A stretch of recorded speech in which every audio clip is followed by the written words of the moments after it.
हजरत मूसा अलैहिस्सलाम एक दिन अल्लाह से मुलाकात के इरादे से तूर पहाड़ की तरफ रवाना हुए। तूर पहाड़ के ऊपर खुद अल्लाह ताला ने एक गैबी आवाज के जरिए हजरत मूसा अलैहिस्सलाम से बातचीत शुरू की। तब मूसा अलैहिस्सलाम ने कहा, ए अल्लाह, मैं जानना चाहता हूँ कि जन्नत में मेरे साथ कौन होगा। अल्लाह ताला ने फरमाया, ए मूसा, बनी इसराइल में एक कसाई है जो तुम्हारे साथ ही जन्नत में जाएगा और तुम्हारा साथी होगा। यह सुनकर मूसा अलैहिस्सलाम ने अर्ज किया, ए अल्लाह, आपने मुझे नबी बनाया है, मेरे साथ अंबिया, रसूल, औलिया, बुजुर्गाने दीन और दरवेशों का होना चाहिए, लेकिन कसाई क्यों? ए अल्लाह, मेहरबानी फरमाकर मुझे इस कसाई का पता बता दीजिए ताकि मैं जाकर देखूं कि वह ऐसा कौन सा अमल करता है जिसकी वजह से वह मेरे साथ जन्नत में दाखिल होगा और मेरा साथ ही बनेगा। तब अल्लाह रब्बुल इज्जत ने फरमाया, ए मूसा, आज तुम घर वापस चले जाओ, कुछ दिन बाद मैं तुम्हें बुला लूंगा और तुम्हें उस कसाई का पता बता दूंगा। हजरत मूसा अलैहिस्सलाम यह सुनकर घर वापस आ गए। कुछ दिन गुजर गए। फिर एक दिन हजरत मूसा अलैहिस्सलाम किसी सफर पर रवाना हुए। रास्ते में उन्होंने देखा कि एक औरत रोती हुई खड़ी है। वह औरत हजरत मूसा अलैहिस्सलाम के करीब आकर कहने लगी, ए अल्लाह के नबी, क्या आप अभी अल्लाह से हम कलाम होने तूर पहाड़ जा रहे हैं? अगर जा रहे हैं तो कृपया अल्लाह से मेरा जिक्र जरूर कीजिएगा कि अल्लाह ताला ने मुझे औलाद क्यों नहीं दी। मेरी शादी को कई साल हो गए हैं, लेकिन मैं आज तक माँ नहीं बन सकी। क्या अल्लाह ताला ने मेरे नसीब में माँ बनना नहीं लिखा, या मेरी किसी गलती की वजह से अल्लाह ताला ने मुझे औलाद से महरूम रखा है? हजरत मूसा अलैहिस्सलाम ने फरमाया, ठीक है, मैं जरूर पूछूंगा। फिर वह औरत वहां से चली गई। तब हजरत मूसा अलैहिस्सलाम इस औरत का सवाल सुनकर हैरान हो गए, इसलिए उन्होंने कहीं और सफर न किया और सीधा अल्लाह से बातचीत करने के इरादे से तूर पहाड़ की तरफ रवाना हो गए। तूर पहाड़ पर पहुंचकर हजरत मूसा अलैहिस्सलाम ने अल्लाह ताला से अर्ज किया, ए अल्लाह रब्बुल आलमीन, मैं रास्ते में एक औरत को रोते हुए देखा। उसने मुझसे सवाल किया कि उसकी शादी को कई साल हो गए हैं, लेकिन वह माँ क्यों नहीं बनी? तब अल्लाह रब्बुल इज्जत ने एक गैबी आवाज के जरिए जवाब दिया, ए मूसा, इस औरत की किस्मत में औलाद लिखी ही नहीं गई, इसीलिए वह इतने सालों बाद भी माँ नहीं बनी। बेटी या बेटा अल्लाह की तरफ से ही होता है। अल्लाह ताला जिसे जो अता करे वही उसे नसीब होता है। यह सुनकर हजरत मूसा अलैहिस्सलाम वापस घर रवाना हुए। रास्ते में उन्हें वह औरत याद आई तो वह सीधा उसके घर चले गए। औरत हजरत मूसा अलैहिस्सलाम को देखकर हैरान हुई और पूछने लगी, ए अल्लाह के नबी, क्या आपने अल्लाह ताला से मेरे सवाल का जवाब मालूम कर लिया? हजरत मूसा अलैहिस्सलाम ने फरमाया, हाँ, मैं जान चुका हूँ। अल्लाह ताला ने फरमाया है कि तुम्हारी किस्मत में औलाद लिखी ही नहीं गई, इसीलिए तुम कभी माँ नहीं बन सकोगी। यह सुनकर औरत की आंखें आंसुओं से भर गई और वह झारों कतार रोने लगी। हजरत मूसा अलैहिस्सलाम वहां से चले आए। चंद दिनों बाद एक बुजुर्ग फकीर उस औरत के घर आया और कहने लगा, क्या घर में कोई मौजूद है? मैं एक फकीर हूँ, कई दिनों से भूखा हूँ, बराए करम अल्लाह के वास्ते मुझे कुछ खाने को दे दो। बेशक अल्लाह ताला तुम्हारी नीयत पूरी करेगा। फिर उस औरत ने फकीर की बात सुनकर उसे अपने घर आने दिया और उसे 4 रोटियां खाने के लिए दी। इसके बाद औरत ने कहा, आप तो अल्लाह के बंदे हैं, बराए करम अल्लाह ताला से मेरे लिए दुआ करें कि वह मुझे औलाद अता करे। फकीर ने रोटियां खाने के बाद दुआ की और वहां से चला गया। यह वाकया गुजरे कुछ साल हो गए। एक दिन हजरत मूसा अलैहिस्सलाम दोबारा कहीं सफर कर रहे थे। जब वह उस औरत के घर के करीब से गुजरे तो उन्हें वह याद आ गई। तब हजरत मूसा अलैहिस्सलाम उसके घर के करीब गए और देखा कि वह औरत एक छोटे से बच्चे के साथ खुशी खुशी खेल रही थी। औरत हजरत मूसा अलैहिस्सलाम को देखकर बाहर आई और कहने लगी, ए अल्लाह के नबी हजरत मूसा अलैहिस्सलाम, आपने तो फरमाया था कि अल्लाह ताला ने मेरी किस्मत में औलाद नहीं लिखी, लेकिन देखें अल्लाह ताला ने मुझे एक बच्चा अता कर दिया है। यह सुनकर हजरत मूसा अलैहिस्सलाम हैरान हो गए और इस बात का जवाब जानने के लिए दोबारा तूर पहाड़ की तरफ रवाना हुए। तूर पहाड़ पर पहुंचकर हजरत मूसा अलैहिस्सलाम ने अल्लाह ताला से अर्ज की, ए अल्लाह रब्बुल आलमीन, आपने फरमाया था कि इस औरत की किस्मत में औलाद नहीं लिखी गई, लेकिन आज मैंने उसे एक बच्चे के साथ खुश देखा। मैं यह मामला समझ नहीं सका। तब अल्लाह रब्बुल आलमीन ने एक गैबी आवाज के जरिए फरमाया, ए मूसा, अगर तुम इस सवाल का जवाब जानना चाहते हो तो एक थाल में इंसानी गोश्त ले आओ, फिर तुम्हें इस सवाल का जवाब मिल जाएगा। हजरत मूसा अलैहिस्सलाम को अल्लाह ताला का यह हुक्म मिला तो वह एक थाल और एक छुरी लेकर अपनी कौम के लोगों के पास पहुंचे और कहने लगे, ए मेरी कौम के लोगों, अल्लाह ताला ने फरमाया है कि मैं इंसानी जिस्म का गोश्त लेकर आऊं। क्या तुम में से कोई ऐसा है जो अपने जिस्म से कुछ गोश्त काट कर इस थाल में डाल दे। लेकिन हजरत मूसा अलैहिस्सलाम की इस बात पर कोई भी राजी न हुआ और सब एक एक करके वहां से चले गए। तब हजरत मूसा अलैहिस्सलाम सख्त परेशान होकर इधर उधर घूमने लगे। जब वह इंसानी गोश्त न पाकर वापस घर की तरफ जा रहे थे तो अचानक एक बुजुर्ग फकीर ने पीछे से आवाज दी, ए अल्लाह के नबी मूसा, तुम्हें क्या हुआ? तुम इतने परेशान क्यों दिखाई दे रहे हो? तब हजरत मूसा अलैहिस्सलाम उस फकीर के पास गए और फरमाया, मुझसे अल्लाह रब्बुल आलमीन ने इंसानी जिस्म का गोश्त ले जाने का हुक्म दिया है, लेकिन कोई भी शख्स अपने जिस्म का गोश्त काटने के लिए तैयार नहीं हुआ, बल्कि सब मुंह मोड़कर चले गए। यह सुनते ही वह बुजुर्ग फकीर हजरत मूसा अलैहिस्सलाम से छुरी लेकर अपने जिस्म से थोड़ा सा गोश्त काटकर उनके हवाले कर दिया और वहां से चला गया। यह देखकर हजरत मूसा अलैहिस्सलाम बहुत हैरान हो गए। फिर वह उस इंसानी गोश्त को लेकर दोबारा तूर पहाड़ पर पहुंचे और अर्ज की, ए अल्लाह, मैं इंसानी जिस्म का गोश्त ले आया हूँ। लेकिन जब मैंने लोगों से मांगा तो सबने इनकार कर दिया, सिवाय एक बुजुर्ग फकीर के, जिसने अल्लाह का नाम सुनते ही अपने जिस्म से गोश्त काट कर मुझे दे दिया। तब अल्लाह रब्बुल आलमीन ने एक गैबी आवाज के जरिए फरमाया, ए मूसा, इस गोश्त के लिए तुम्हें सबके पास जाने की जरूरत नहीं थी, तुम खुद ही काफी थे। इसके जरिए तुम्हें तुम्हारे सवाल का जवाब मिल गया है। वह बुजुर्ग फकीर जिसने सिर्फ मेरा नाम सुनते ही अपने जिस्म का गोश्त काट कर दे दिया, यही वही शख्स है जिसने उस औरत के लिए दुआ की थी और मैंने उसकी दुआ के सदके उस औरत को औलाद अता की। ए मूसा, जो शख्स मेरी राह में सब कुछ कुर्बान कर देता है, मैं उसे सब कुछ अता कर देता हूँ, यहाँ तक कि उसकी तकदीर भी बदल देता हूँ, सिर्फ उसकी दुआ की वजह से। यह जवाब सुनने के बाद हजरत मूसा अलैहिस्सलाम घर वापस लौट आए। कुछ दिन गुजर गए। फिर एक दिन हजरत मूसा अलैहिस्सलाम को याद आया कि अल्लाह ताला ने फरमाया था कि एक कसाई उनके साथ जन्नत में होगा। इस सवाल का जवाब जानने के लिए हजरत मूसा अलैहिस्सलाम दोबारा तूर पहाड़ की तरफ रवाना हुए। तूर पहाड़ पर जाकर हजरत मूसा अलैहिस्सलाम ने अर्ज की, ए अल्लाह रब्बुल आलमीन, आपने फरमाया था कि कसाई मेरे साथ जन्नत में होगा। मैं जानना चाहता हूँ कि वह कसाई ऐसा कौन सा अमल करता है जिसकी वजह से वह मेरे साथ जन्नत में होगा।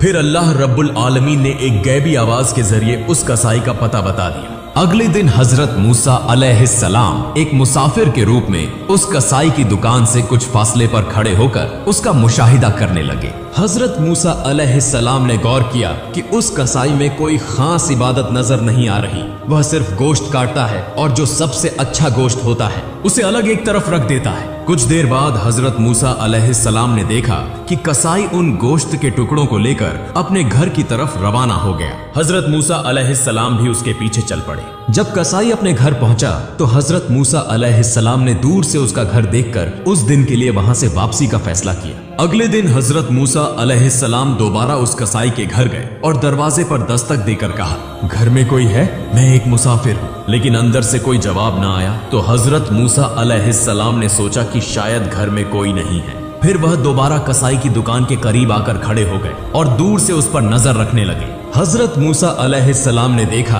कि जब कसाई गोश्त काट रहा था तो उसने एक अच्छा गोश्त का टुकड़ा एक तरफ रख दिया। इसी वक्त एक खरीदार आया और कहा, भाई कसाई, मुझे वह गोश्त का टुकड़ा दे दो जो तुमने अलग रखा है, मैं तुम्हें इसके बदले ज्यादा कीमत दूंगा। कसाई ने जवाब दिया, चाहे तुम मुझे जितना भी ज्यादा पैसा दो, मैं यह गोश्त नहीं दूंगा, क्योंकि मैं इसे अपने घर ले जाना चाहता हूँ। यह सुनकर हजरत मूसा अलैहिस्सलाम ने सोचा, घर में तो कोई भी नहीं, फिर यह कसाई क्यों इस गोश्त को ज्यादा कीमत के बदले भी फरोख्त नहीं कर रहा। जब कसाई ने दुकान बंद की और वही गोश्त एक थैले में डालकर घर की तरफ रवाना हुआ तो हजरत मूसा अलैहिस्सलाम भी उसके पीछे चलने लगे। कसाई जैसे ही अपने घर पहुंचा, हजरत मूसा अलैहिस्सलाम ने दरवाजे के बाहर से आवाज दी, घर में कोई है? मैं एक मुसाफिर हूँ। यह सुनकर कसाई बाहर आया और हजरत मूसा अलैहिस्सलाम से पूछा, भाई आप कौन हैं? मैंने आपको पहले कभी नहीं देखा। हजरत मूसा अलैहिस्सलाम ने फरमाया, मैं एक मुसाफिर हूँ, क्या तुम मुझे आज रात के लिए अपने घर में ठहरने दोगे? मैं सुबह होते ही अपनी मंजिल की तरफ रवाना हो जाऊंगा। कसाई ने कहा,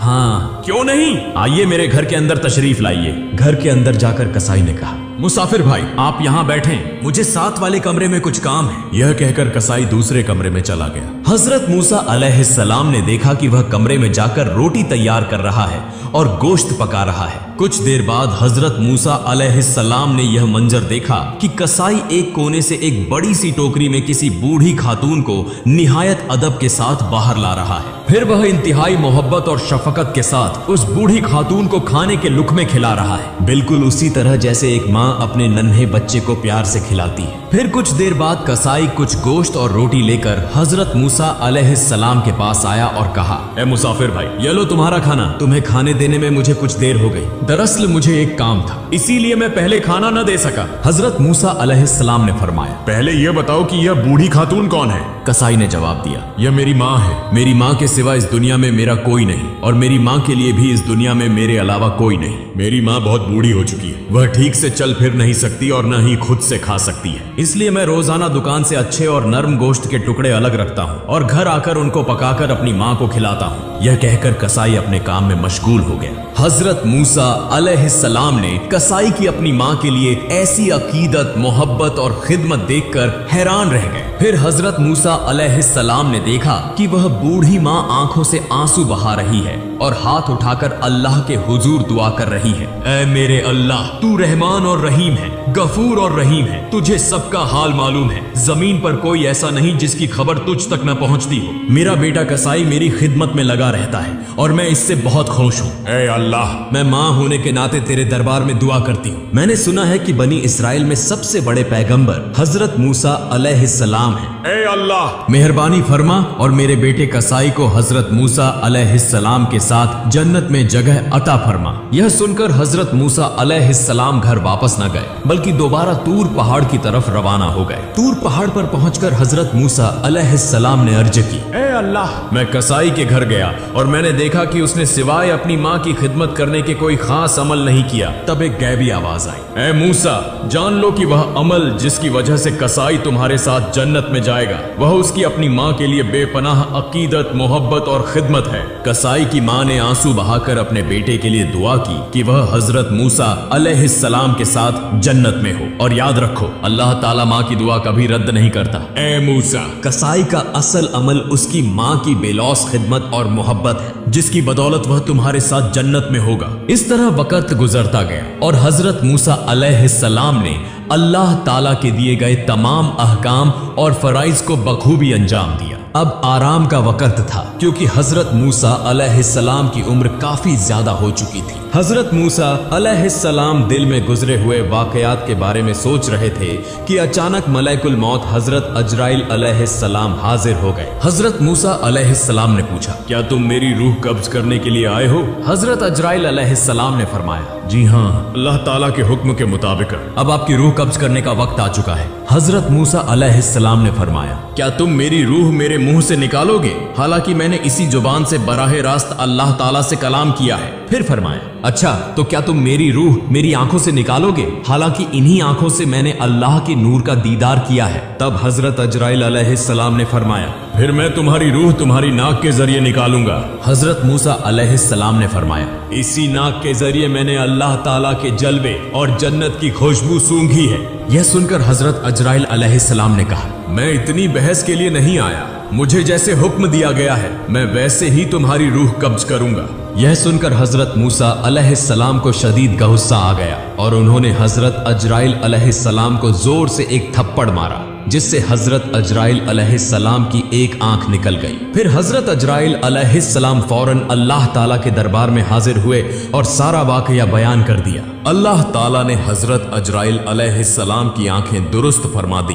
और फरमाया, मेरे तमाम अंबिया में हजरत मूसा अलैहिस्सलाम जैसा जलाली मिजाज किसी का नहीं, लिहाजा उसकी रूह कब्ज करने का मामला मैं खुद देखूंगा। तुम्हें दोबारा उसके पास जाने की जरूरत नहीं। चंद दिन बाद अल्लाह ताला ने वही के जरिए हजरत मूसा अलैहिस्सलाम से फरमाया, ऐ मूसा, अगर तुम एक भेड़ के बालों के बराबर उम्र तलब करो तो मैं तुम्हें वह अता कर दूंगा। तुम जितने साल जीना चाहो जी सकते हो। यह सुनकर हजरत मूसा अलैहिस्सलाम ने फरमाया, फिर भी आखिरकार मौत तो आनी ही है और इस तवील जिंदगी में भी दुनिया की मुशक्कतें बर्दाश्त करनी पड़ेंगी जैसे पहले करता आया हूँ। लिहाजा सबसे महफूज जगह तेरे कर्ब में होना है जो कि सबसे बेहतर है। ऐ अल्लाह, मैं मुकर्रर उम्र के बाद तेरा कर्ब हासिल करना चाहता हूँ क्योंकि मैं तुझसे बेहद मोहब्बत करता हूँ। मेरी एक दरख्वास्त है कि मौत से पहले एक मर्तबा फिर तूर पहाड़ पर तेरा दीदार नसीब हो। अल्लाह ताला ने हजरत मूसा अलैहिस्सलाम की यह दरख्वास्त कबूल फरमाई और उन्हें तूर पहाड़ पर आने का हुक्म दिया। फिर अल्लाह ताला ने हजरत मूसा अलैहिस्सलाम को अपना नूर दिखाया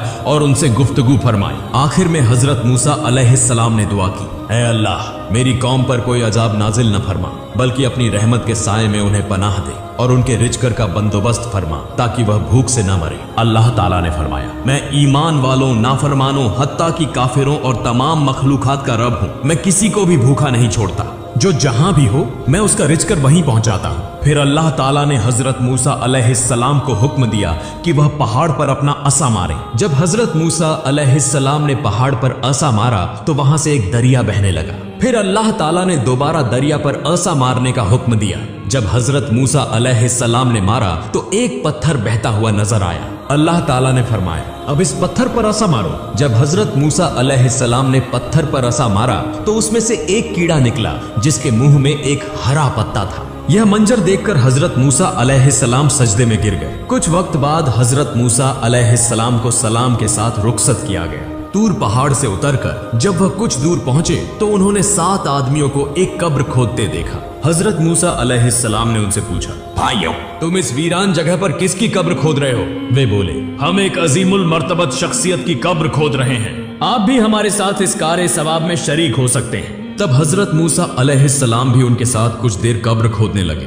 उनमें से एक शख्स ने कहा, ऐ अल्लाह के नबी, हम जिसके लिए यह कब्र खोद रहे हैं वह भी आप जैसा ही अजीम है, लिहाजा ब्राए कर्म आप इस कब्र में लेटकर इसकी पैमाइश कर लें। यह सुनकर हजरत मूसा अलैहिस्सलाम कब्र में लेट गए और फरमाया, ऐ अल्लाह, यह जगह कितनी तंग है, इसे मेरे लिए कबूल फरमा। जैसे ही हजरत मूसा अलैहिस्सलाम ने यह दुआ की, एक फरिश्ता आया और उन्हें एक सेब दिया। हजरत मूसा अलैहिस्सलाम ने बिस्मिल्लाह कहकर सेब खाना शुरू किया और उसी वक्त उनकी रूह कब्ज हो गई। फिर फरिश्तों ने हजरत मूसा अलैहिस्सलाम के जिस्म मुबारक को उठाया, गुस्ल दिया, नमाज जनाजा अदा की और उन्हें उसी कब्र में दफन कर दिया। आमीन।